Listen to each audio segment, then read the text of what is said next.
There is one other thing about this whole situation that I think we do need to ask, because one of the things that we were super excited about in the beginning of the season was the most electrifying the top, already dabbed rookie of the year quarterback that got hurt. He had a couple the Giants' first Giants game. They got to his ribs the first game. He came out of play. Then obviously he got hurt and taken out early in the Panthers game. And it's looked over the last couple weeks that he has been favoring those ribs, and some of the passes have been kind of. You could just tell he is kind of feeling his way through there. Should this be a concern? Is he playing hurt, Will? It's hard to not think that he is. They're coming out to saying he's not, but just something has changed, and some of the aggression out of him has changed. That's where I'm kind of noticing he's become a little bit more of a pocket passer. Yeah. Now, let's also remember Pittsburgh put Patrick Queen on him to spy. Philly might have done the same thing with Nakobe Dean or their other linebacker Bond to kind of make sure teams may be changing how they're playing him, recognize we can't stop this guy. We can't. So let's kind of contain him and make him throw the ball more. So that could be happening. But it's the throws then that aren't being made that are kind of surprising me, making him wonder what is up, because he's always been a very accurate quarterback. Mm-hmm. He's a very careful passer. He doesn't make a lot of mistakes. And so, I mean, I know he's not just going to throw the ball in harm's way. But there was the game against Pittsburgh where they ran the play to Luke McCaffrey that he was just off on it. There was the play to Noah Brown where Brown was open and he skipped it to him. Yeah. And it's just, I know he's going to throw it carefully to not get intercepted, but it was just those plays weren't being missed when he was feeling really good. He was crisper. He was a little bit more aggressive, and so you got to wonder where are there some lingering effects. Oh yeah. And we got to remember, and shout out to our guy Ab, who mentioned, he had a broken rib, and in that situation, it's hard to, breathe, much less extend your arm and kind of expose yourself. You got to think that he's thinking about it. But to your point, even in the games that we played that were very winnable, the 7 games that we won, you saw that he was very safe. It took him how many games into the season until he got his first interception that he threw, and even that one, it was just slightly high, and he took a chance on that. But I wonder if you have the fact that he's safe, but then you also have the fact that these defenses, these good defenses, this is why they're good defenses, because they look at your strengths, look at your weaknesses. What we saw from Cleveland, albeit we crushed Cleveland, but their defense was one of the top defense. They sped things up for Jaden. They made it, just like all the AFC North teams, they're going to hit him, they're going to spy him, and they're going to sit back in the zone and make them beat him with his arm. And to your point, if he wants to dink and duck all day long, that's perfectly fine. They dink all the way down the field or halfway down, and then they just tighten up.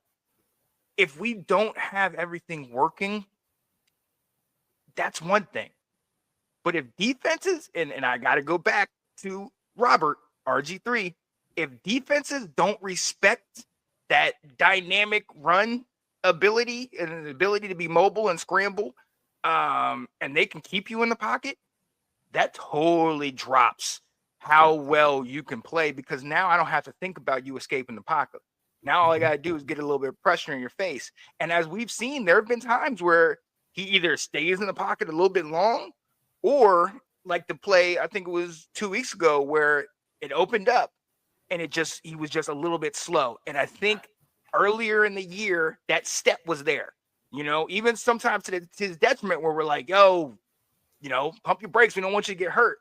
But now it's like he's not able to as easily escape those issues. And I got to ask this, man, because we've talked about this as soon as we drafted him. For years and years, we talked about this. Is this similar to RG3 when he got hurt, and kind of some of when the speed starts getting taken down a little bit, and all of a sudden you realize he can't run as well, is he less of a threat? Yes, of course, of course. I mean, where at the beginning of the season he just became to the point where like this has to be the rookie of the year is because you didn't know what he was going to do. Was he going to run it? Was he going to pass it? And they both were being open, and so defenses were just guessing. The last couple weeks, he's a rookie quarterback. Like you said it really well. They're confusing him out there, what he's looking for. So he's having to think a little bit more instead of just react and go. And he's acted like a rookie quarterback.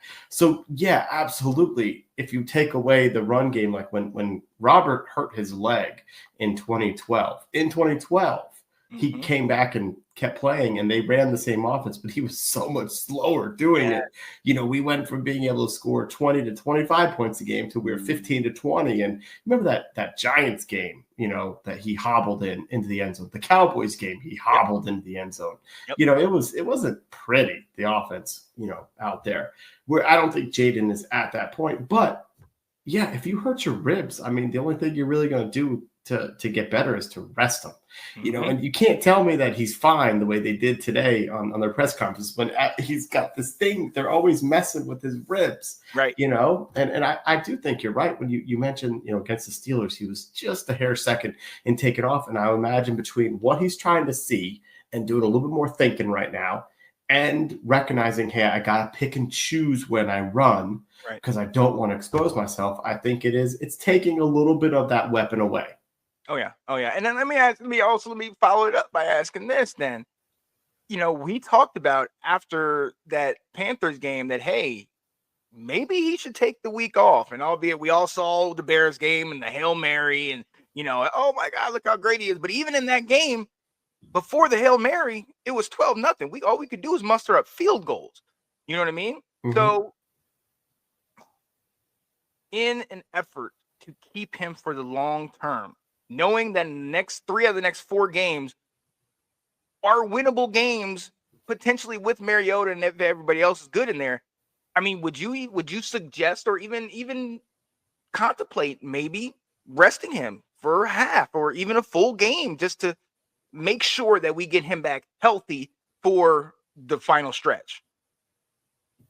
I don't like Marcus Mariota.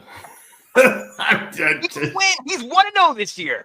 It's like Sam against Carolina. So I don't. I mean, I think I trust the coaches to know if are we better off with Jayden out there than we are Marcus. You know, that game is going to come.